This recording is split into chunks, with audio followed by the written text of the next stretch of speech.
Hi everyone, Aaron Ninness from Denver, Colorado with another episode of How Much Can I Afford? Today's topic is simply, how do you buy a condo?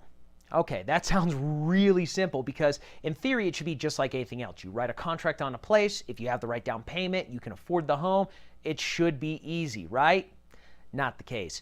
HOAs are actually very different because when you get into an HOA or a condo specifically, you start to run into a difference in what type of property it legally is. Now, townhomes and condos seem the same, right? Only the difference is like one usually has a couple stories of townhouse where a condo is an individual unit, more like an apartment. But what really is the difference is the legal definition of them.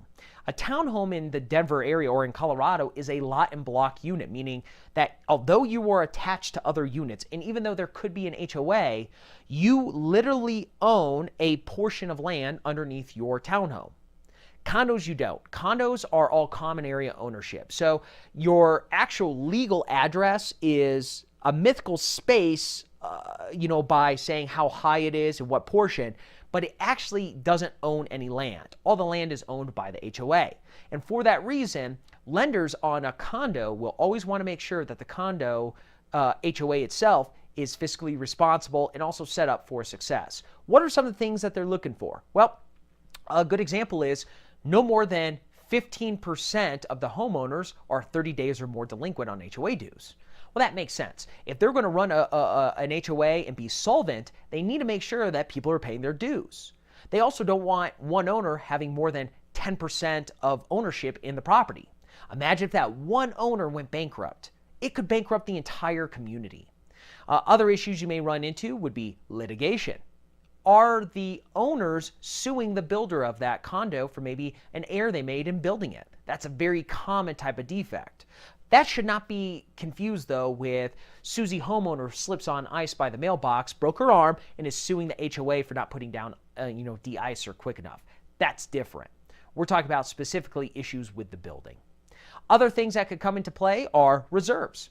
Out of the budget, are they setting aside enough money to repair the building when that comes due? Maybe it's as simple as putting in new curbs and gutters, a new sidewalk, or repaving. Those are all items that cost a lot of money, and if a HOA is doing the right job, they should be putting 10% or more towards capital improvements. When you run into an issue on a condo of the term non-warrantable, what you're hearing is that there is an issue on probably one of these behind the scenes details.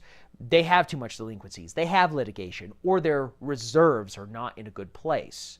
But those can be researched very easily. Here's what you do need to know though. VA and FHA have their own specific condo approvals, meaning there's a website, anyone can go there, it's public information, where you could go online and check to see if a complex is FHA approved or VA approved, and they're not the same.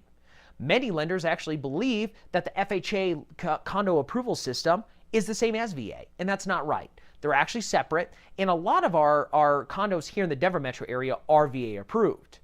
Not so many on the FHA. It's probably half of what is approved. So you want to be very specific. Now for conventional loans, it's up to the specific loan type, how much you're putting down, and the individual building.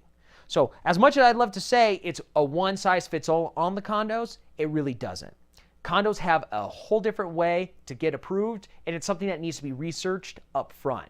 Townhomes, lot and block townhomes, a little bit easier, but still there are a couple pitfalls that you want to be sure of.